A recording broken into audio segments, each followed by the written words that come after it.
Hi and welcome to another Tabitha's Glass Emporium YouTube video. Today we're looking at our new 96 Ginkgo leaves and our Swan.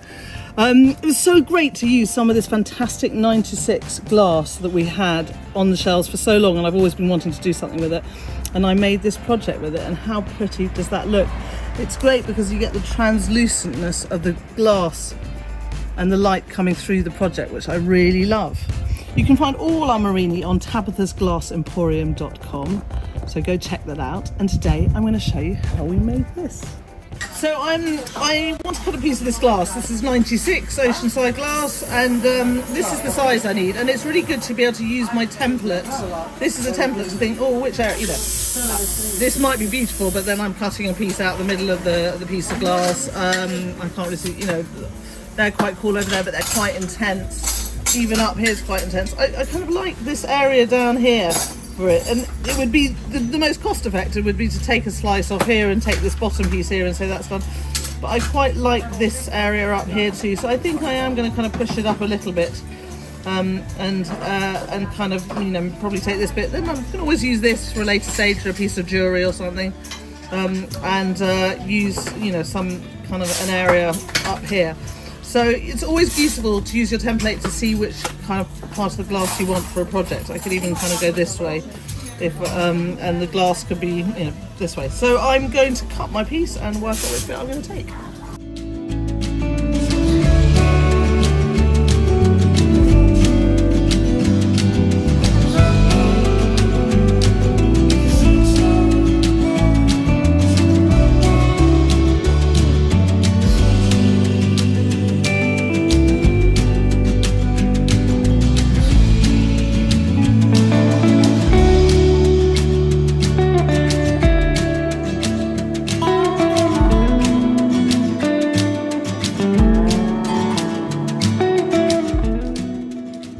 So the first thing I need to do for this project is create some branches that I'm going to kind of contour fuse together. I'm using, this is all 96 glass, so I'm just trying to kind of create branches. I think I want this one to go a bit further down. And then I'm actually going to go on top with, I'm just going to put a bit of glue down, me and my glue. So I'm sort of doing 2 layers of glass here. But I'm going on top with a slightly different colour brown to sort of just give a bit more depth to what's going on. I've got to try and cut these so that they fit pretty close to the other one. I'll go like that. So that can go like that, and then we'll go like this on top. The only issue is I probably need something to go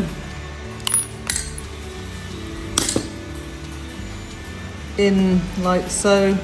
So that's kind of one branch which is coming down from the top, and then I wanted to do some really, really skinny, tiny branch. So one's going to have XL of the Ginkgo on it, and one will just have the normal size. Let me build this up a little bit, and then I will go over the top with these on here. Then they're just going to go in the kiln on a kind of a not a full fuse, but like a contour 790 in centigrade. So it's below, it's sort of halfway between a contour, the tack and a full fuse, but for about 10-15 minutes hold, so that they'll soften but not going to totally full fuse. So here are these branches out of the kiln. I've also got the base glass you saw me cut, and I want to make the branches separately, so in the box frame they can kind of hang above the piece. So I'm going to put those together. I need to make sure that the Ginkgo leaves overlap with the branch, because otherwise they'll fall off. So to do that, I'm just going to use a 4th Ginkgo on top, which makes the whole thing slightly overlap.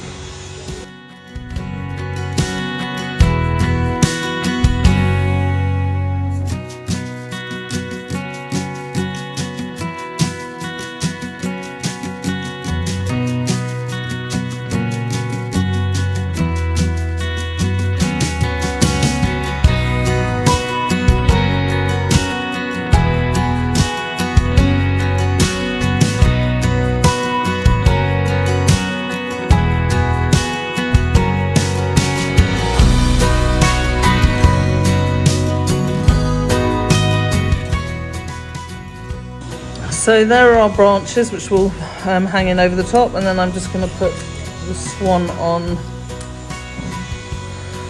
I need to make sure I remember that I've got a little bit around the edge where the piece will fit in the frame.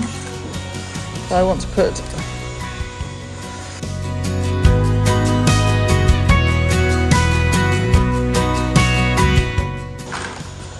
this on and some water lilies. And then this can all go in the kiln on a tack fuse, and we can see put the piece together when it's done. So here are the pieces out of the kiln, and I've just also cut some pieces. This is float glass.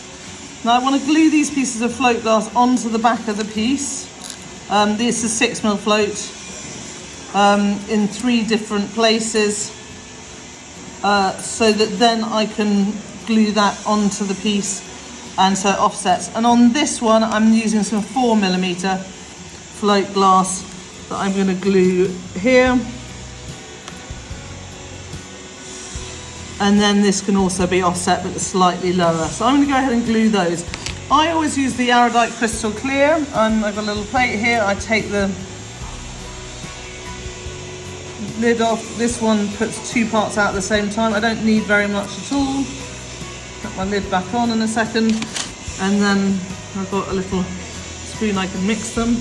I always mix for a good whole minute and really make sure it's mixed together. If I'm mixing more glue, I'll probably mix for longer than a minute. So I tend to try and count 60 seconds, and then I'll start my gluing. So we're just gluing these pieces onto the glass. This is a slight angle of the glass, so we've got to just make sure they don't slip off. And then we'll wait 10 minutes for this glue to stick, and then we'll glue them onto the piece.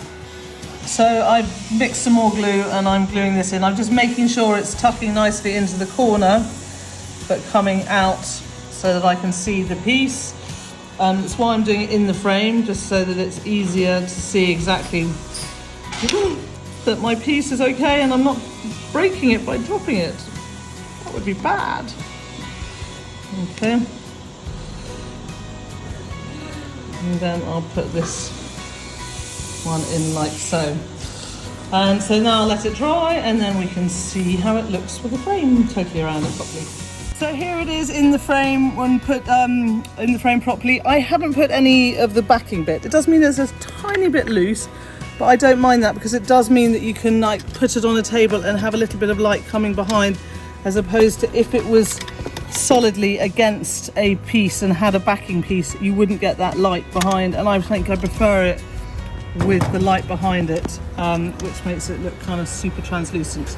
So I really like that aspect of this piece. It really makes that back glass pop. It's one of the wonderful things about 96 glass is this kind of these types of glasses they have, which are available and you can do such fun things with, and they're fusible, which is quite rare. So definitely go check that out in the 96 range, and also go check out our website tabithasglassemporium.com to get your Ginkgo leaves and your swans, and you've got your lily pad and your water lily Murrine in this piece as well, so go check them out. I really hope you've enjoyed this video, and until next time, happy fusing.